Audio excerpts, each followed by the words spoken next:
Labour government were not helpful in this area. There was a massive 90-degree turn at the last minute. So I accept that, and it had some real effects on institutions. But the fact is that Scottish institutions were forced to go down that route, in effect, because of the figures that I've just highlighted. I've sat here before, and in fact, we've had a discussion with the Cabinet Secretary and her predecessor about the overexposure, not just to individual countries, but to the globe. The fact that we are dependent on that funding to cross-subsidise into teaching, but also research. So my question really is, we shouldn't get distracted by that. What we need to focus on is the fact that these institutions are more vulnerable, and we've seen the effects of that with Dundee and Aberdeen, and reports today about the University of West of Scotland.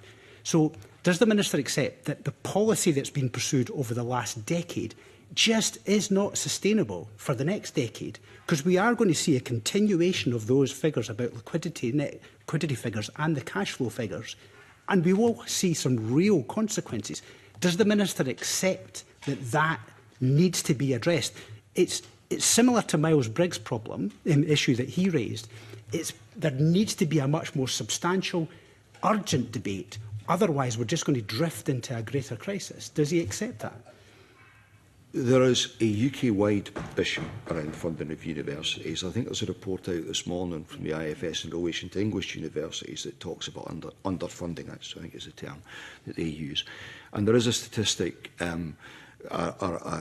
number being quoted at the moment, Mr Rennie, which I can't guarantee the veracity of, that talks to 70 UK universities having to make staff cuts between 10 and 15%. So I think all governments would accept that the cost of delivering university education is higher than the funding that we're providing. I'll sit here today and say, yes, I do believe that.